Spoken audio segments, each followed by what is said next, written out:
سیدی و سندی اعلی حضرت امام احمد رضا خان فاضل بریلوی رحمۃ اللہ تعالی علیہ 1272 سنہ ہجری کے اندر آپ دنیا میں جلوہ گری فرماتے ہیں۔ شوال المکرم کا مہینہ ہے۔ جب آپ تشریف لاتے ہیں تو وہ جو ماحول گھر میں تھا وہ تقوی و پرہیزگاری والا بھی تھا اور علمی ماحول بھی تھا۔ جب آپ تشریف لاتے ہیں تو آپ کا نام رکھا جاتا ہے، تاریخی نام المختار۔ دادا جان کو دیکھیں تو احمد رضا کے نام سے یاد کرتے ہیں، والد صرف احمد کے نام سے احمد میاں، والدہ امن میاں کے نام سے یاد کرتی، اور آپ کا جو پیدائشی نام وہ محمد رکھا جاتا ہے۔ مطلب یہ کہ کئی جہتوں کے ساتھ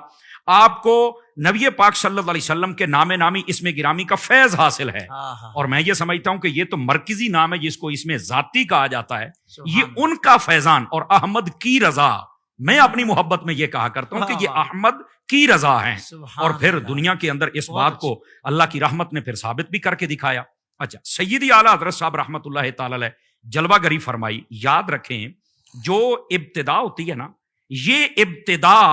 آگے والی زندگی پر بھی دلیل ہوتی ہے۔ آپ کہیں گے وہ کیسے؟ تو قرآن مجید برہان رشید میں یہ ایک نفیس اشارہ موجود ہے۔ وہ اس طرح آقا کریم صلی اللہ علیہ وآلہ وسلم آپ سے رب نے فرمایا تھا، اے محبوب آپ ان کو فرمائے نا، فقد لبثت فیکم عمرا من قبل افلا تعقلون، کہ میں نے جو پہلی تم زندگی گزاری ہے 40 سالہ، کیا تمہیں عقل نہیں ہے کہ وہ میری زندگی کیسی ہے، کتنی پاکیزہ زندگی ہے؟ تو صوفیاء فرماتے ہیں کہ یہ جو ابتدائی زندگی ہوتی ہے یہ بعد والی زندگی کے لیے دلیل ہوتی ہے۔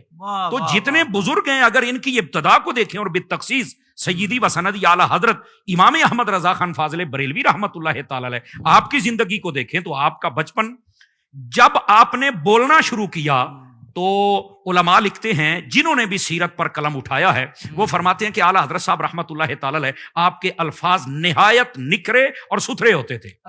یعنی بچے کی زبان میں توتلا پن ہوتا ہے نا، وہ سیدی اعلیٰ حضرت کے پاس نہیں تھا۔ تو میرا خیال ہے اس لیے تھا کہ یہ جو احمد رضا ہے یہ بڑا ہو کے بڑے بڑے توتلوں کو سیدھا کر دے گا،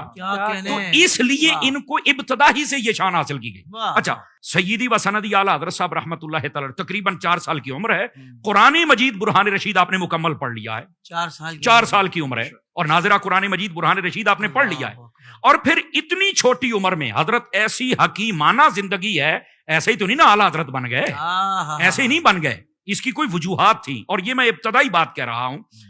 سیدی و سندی اعلیٰ حضرت صاحب رحمۃ اللہ علیہ بچپن کا بالکل چھوٹی عمر ہے، آپ گلی میں جا رہے ہیں، کچھ بازاری عورتیں آ رہی ہیں، آپ نے جب دیکھا تو آپ کی اس وقت پاکیزگی، طہارت اور اس وقت تقوی کا یہ عالم تھا کہ آپ نے سامنے والا دامن اٹھایا اور آنکھوں پر رکھ لیا۔ تو بظاہر ان میں سے ایک عورت نے نا اٹیک کیا، اعتراض کیا کہ مننے آپ نے آنکھیں تو چھپا لی، ستر ظاہر کر دیا۔ اعلیٰ حضرت صاحب نے جو وہاں پر جواب دیا ایسا حکیمانہ اور دندان شکن تھا کہ وہ سوچنے پر مجبور ہو گئی۔ فرمایا پہلے آنکھیں دیکھتی ہیں، دل بہکتا ہے، پھر ستر بہکتا ہے، نہ میری آنکھیں اس گندے منظر کو دیکھیں گی، نہ دل میں خیال آئے گا، اور نہ ہی میں کسی گناہ کی طرف رغبت اختیار کروں گا۔ تو میں کہتا ہوں، اب یہاں میں حضرت شاہ صاحب کی توجہ چاہتا ہوں،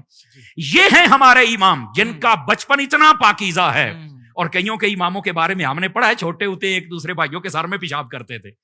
یہ امام احمد رضا ہیں جن کی پاکیزگی کا یہ حال ہے بھائی۔ تو یہ اشارہ دینا ضروری ہے، انداز بیاں اگرچہ میرا شوق تو نہیں، شاید کہ تیرے دل میں اتر جائے میری بات، تو امام احمد رضا خان فاضل بریلوی اتنی پاکیزہ ہستی کا نام ہے۔